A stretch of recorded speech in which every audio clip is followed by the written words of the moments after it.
This next summer cottage that we're coming up to here is known as Bonnie Crest. It was built in the early 1920s, fashioned for Mr. and Mrs. Stewart Duncan. Now Mrs. Duncan's maiden name was Perrins, and Lee became the chairman of board, and Mr. Stewart became the chairman of board for Lee and Perrins Worcestershire sauce.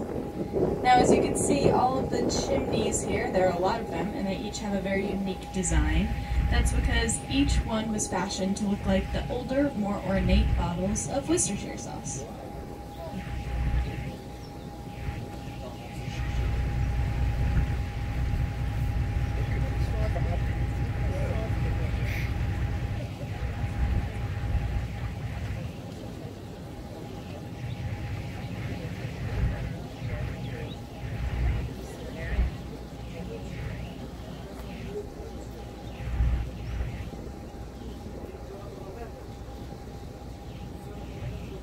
Right near the water is a small stone boathouse with a dock that's called the Aloha Cottage, built for the railroad and shipping industrialist Arthur Curtis James, who was an early commodore of the New York Yacht Club.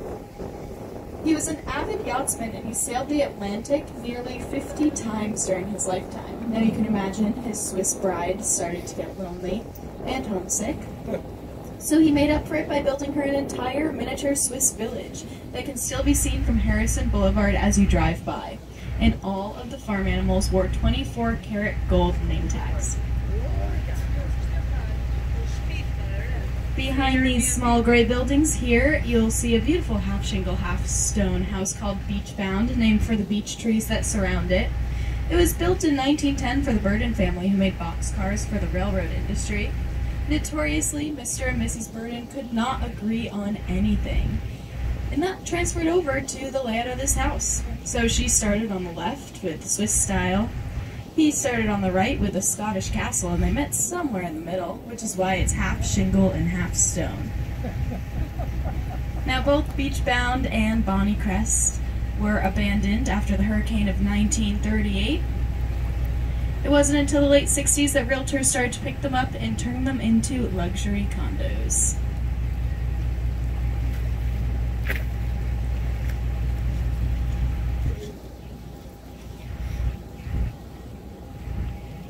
This brownstone estate above us here is known as Beacon Rock, built in 1891 for Commodore Edwin D. Morgan, a relative of J.P. Morgan of Morgan Guarantee Trust in New York. For many years, Beacon Rock was home to a sculptor by the name of Felix D. Weldon, who designed the bronze statue of the Marines raising the flag at Iwo Jima. A local attorney purchased this home about 12 years ago, so to this day, the estate remains a private residence. Local attorney? You can see these columns out front. That designates this house as the Acropolis of Newport.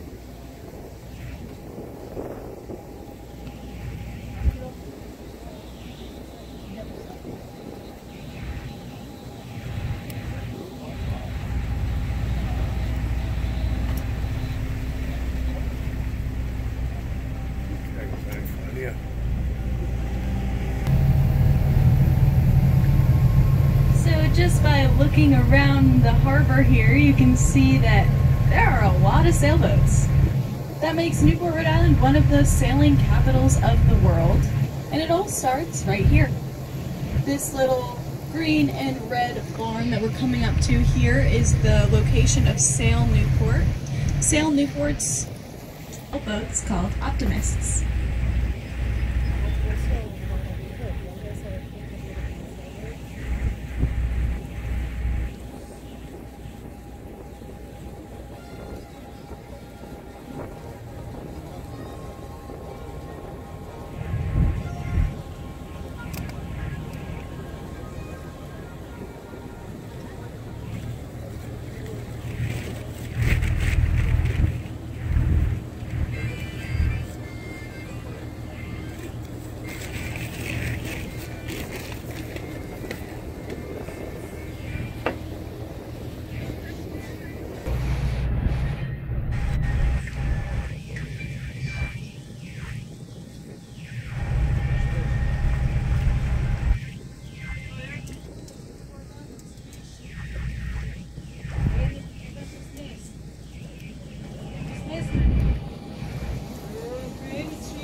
Oh, big ride. Look at the wax. Oh, look, see the guy all the way up there? Look, on the top of the mast in the chair, see him? What a nice picture. Look at that guy cleaning the mast up there.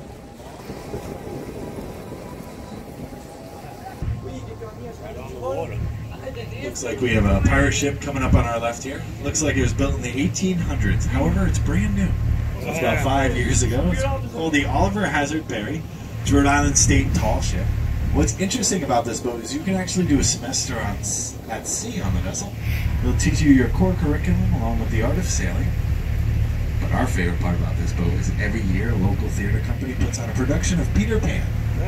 The actors use the rigging as fly rigging. And spoiler alert, at the end of the night, Captain Hook actually walks the boat. What a beautiful place.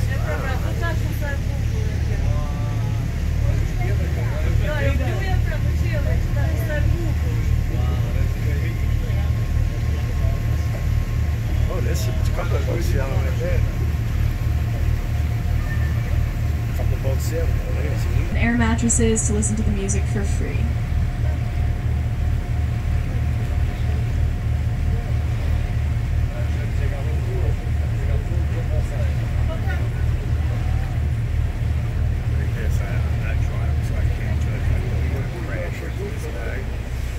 Right near the shoreline.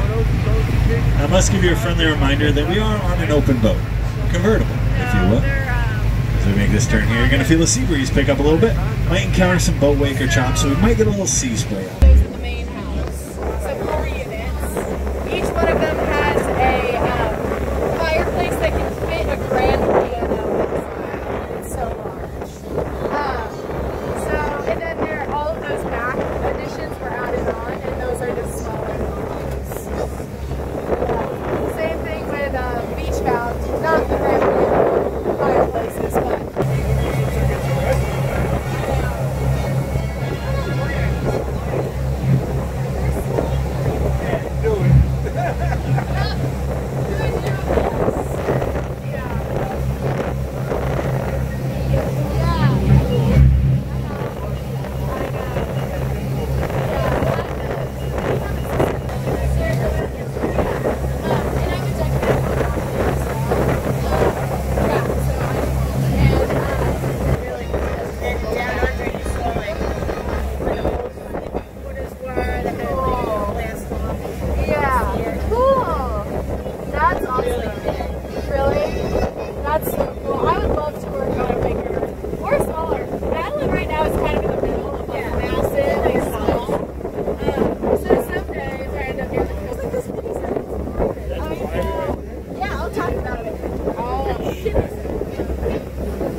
Style looking home out front was originally an actual working windmill, but while the family was away in France it burned down, so instead of building another windmill they instead decided to keep the design and make it a guest house, otherwise known as Jackie's childhood playhouse. Oh my God. There's an elevator in there as well as a room dedicated to her little dog. So in 1953, Jackie married then Senator John F. Kennedy in downtown Newport at St. Mary's Church. After the ceremony, the reception was held here on the lawn for about 1,500 of their closest family and friends. They had champagne and caviar, and it was known as Newport's crowning social event. In the house itself, there was a mock Oval Office, so when John F. Kennedy became president, he could make it seem like he was in Washington, D.C. during press meetings when he was really just in his summer home in Newport. This is now owned by a single banker. He maintains a working farm here.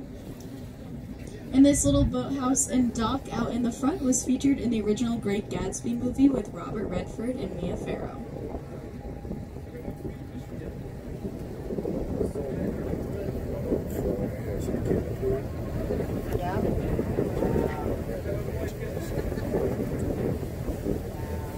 I want to point out this more modern home coming up on our left here with the big bay windows and the brand new infinity pool. It was owned by Dorothy Dorrance Hamilton. She was the heiress of the Campbell soup fortune.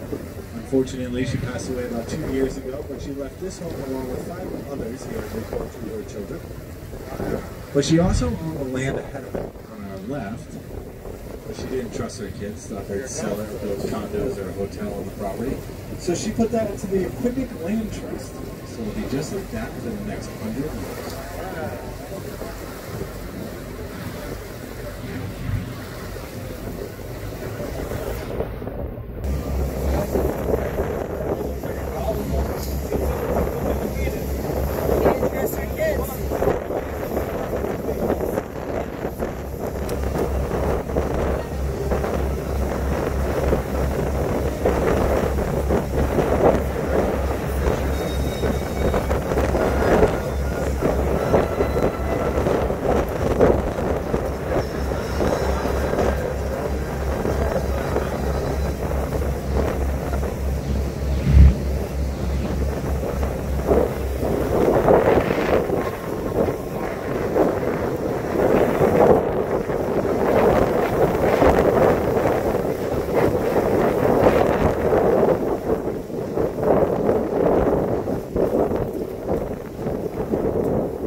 See here is known as Ocean Cliff.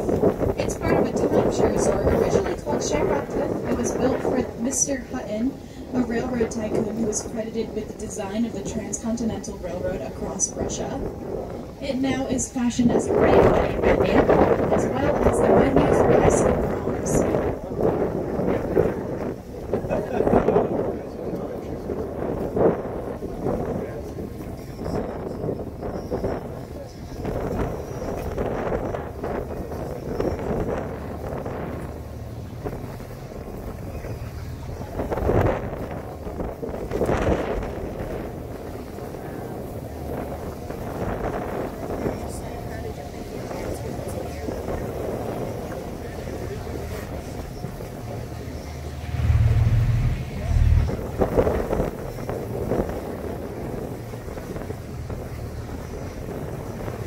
A marine biologist and scientist.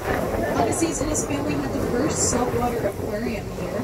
They did that by using windmills to siphon water from the bay and move it into their fish tanks. This is now a beautiful inn that you can go stay in, as well as a great place to have dinner. They have a little outdoor restaurant with those areas, and they have Adirondack chairs on the front lawn. So it's a beautiful place to watch the sunset over Jamestown. Now, Agassiz was a marine biologist and scientist, but he was also an environmentalist, and he wanted to keep this whole property to himself, keeping green. But the city of Newport saw a great opportunity out on the point here to build a lighthouse. So after much consideration, Agassiz sold this land to the city of Newport for $1 with 2 very specific conditions. The first one was that the lighthouse would not exceed 38 feet, so the light wouldn't shine into his bedroom window. The second one is that it would blend in with our natural coastline, which is why the bottom is made out of these granite blocks, so it matches our rocky Rhode Island coast. This is the most photographed lighthouse in southern New England, so if you want to take a picture and let it keep its status. It also marks the deepest point of the bay. So there are depths that are right by the lighthouse that go down about 209 feet. So hold on to those cell phones. It's also the demarcation line between inland and offshore waters. So as we pass by this lighthouse, we are officially out of Narragansett Bay and into the Atlantic Ocean. So if you want to hold on to your drinks and your huts and your children, we'll have you in Bermuda in 36 hours.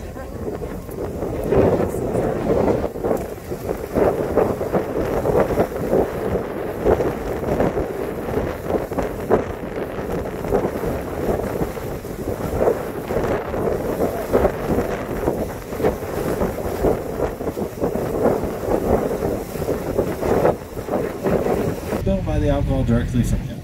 He made so much money, he built more boats. Eventually, he had an entire fleet working from the Northeast to the Carolinas. This was known as Rum Run. You guys heard the saying, the real McCoy comes from Bill. Now you can imagine Coast Guard got a little upset seeing all those boats just 3.5 miles out there, so they extended the boundary to 12 miles. That's when boats like this came into play. This is called the contact boat. Speed out there, pick up the contraband, and speed stealthily back in. Of course, we'll be chased and shot at by the Coast Guard.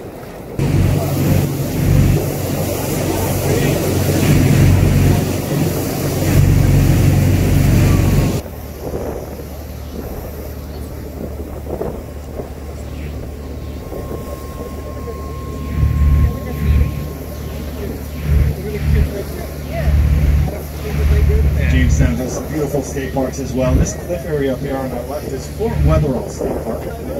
Some excellent hiking trails and park benches on top of the cliff, so it's some beautiful views. But the locals, they like to come and jump off these cliffs. The highest point is about a 50-foot jump. It is illegal and we do not encourage it. However, if people are jumping, we will remember and watch.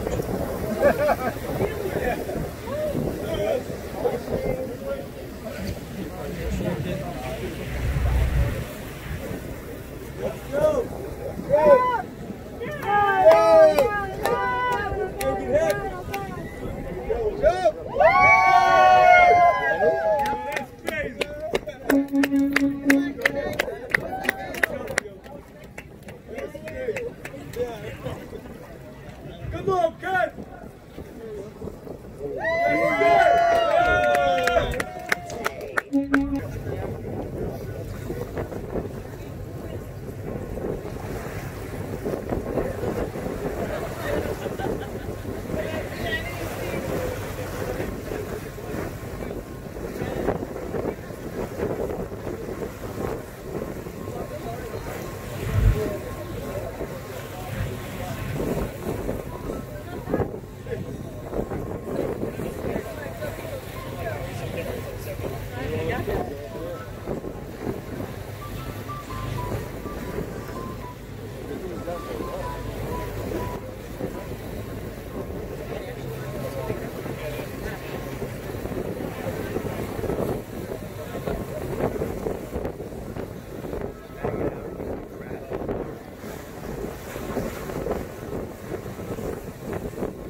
Alright, so this interesting home that we're coming to here, known as House on the Rocks. It was built in 1906 for Mr. Wharton. He's part of the family that started the Wharton School of Business in Pennsylvania, as well as who founded Swarthmore College. He had a few other properties on the island of Jamestown, but he wanted to build one to get away from it all. So he built this house on the rocks here. During the hurricane of 1938, there were waves that were so large they were crashing over the walls of Fort Adams there. There were also winds that boasted 140 plus miles per hour. Mrs. Wharton, his wife, was trapped in this house alone during the storm. But she was a very smart lady, and she tied open all the windows and all the doors, and barricaded herself in a third-story closet. So when the waves came up to the house, instead of hitting the house flat off the rocks, they surged right through. As soon as the roof blew off the house, the winds and the waves calmed down. She survived that storm and her kids came to pick her up, and she said, "Thank you very much, but I will never enter that house again."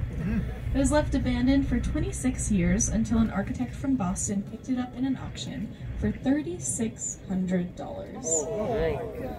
He fixed it all up, and it's now his summer home and available to rent. Not too bad, only $10,000 a week. But it has 10 bedrooms, so if you have enough friends, it would be a great place to go. That house is fully sustainable. It has solar panels, a rainwater collectment system in the attic, as well as wind turbines. If you're interested on the inside of that house, Mumford & Sons, the band, when they were playing at Newport Folk Festival, stayed in Clingstone here, and they filmed a really great music video with lots of shots of them singing inside the house. If you look up Mumford &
automated in the 1800s, but 100 years later, in 1969, due to the building of the Newport Bridge, this little lighthouse was rendered obsolete. The lighthouse, as well as a lot of the island, was going to be torn down, leveled off, and built into the lighthouse. There was a lady by the name of Charlotte Johnson.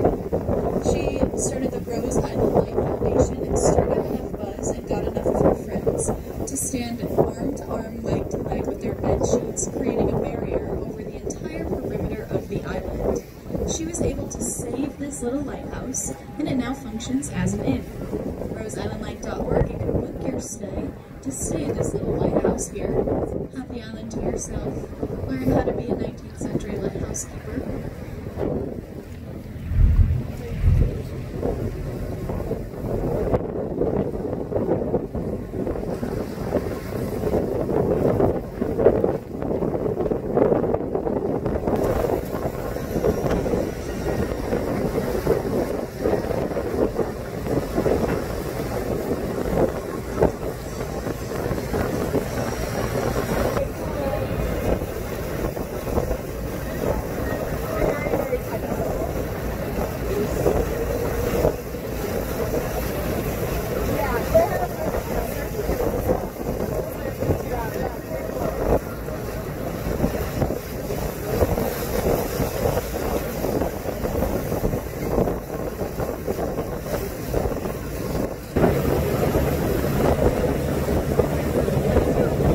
This really high-tech sailing boat on the right. It's called a moth. It's a hydroflow. So when it picks up speed, it actually comes completely out of the water.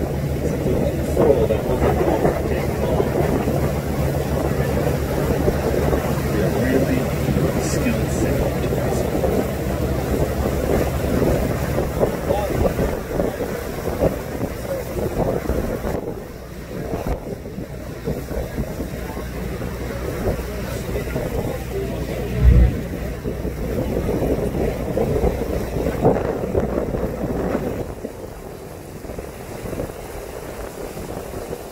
So we're coming up here on the last lighthouse that we're going to see on the tour today, known as the Newport Harbor Light.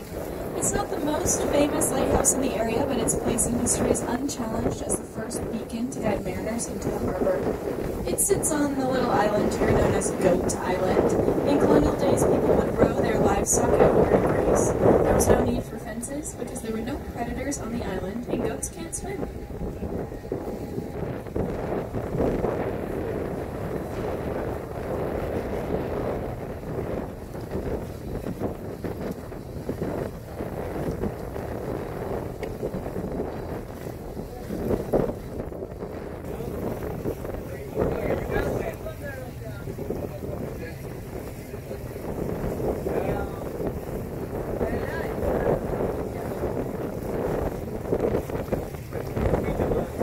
It brings us here to the Newport shipyard on our left.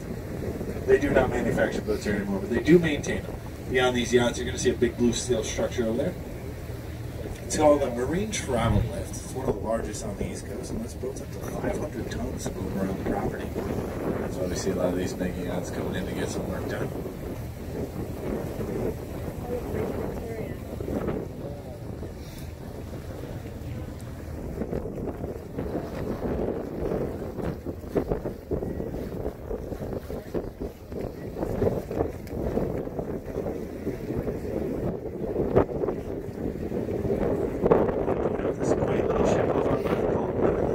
She's 316 feet away.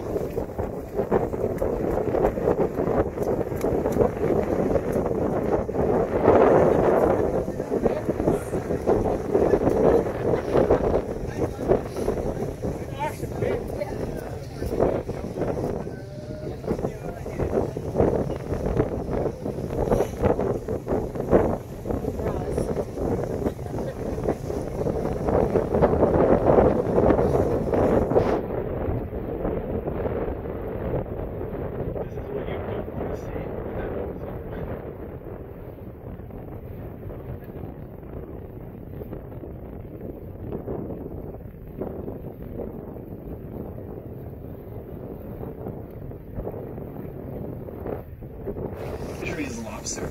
Nice hot summer day with the right wind direction. I think it'll smell a big bucket. Wind's coming out of the south today. We've seen a lot of beautiful boats in action. And we saved the best for last. Looking up on that left here. Has everyone seen Forrest Gump? Yeah. Do you guys remember the jetty? That's very similar to the 1970s Gulf of Mexico.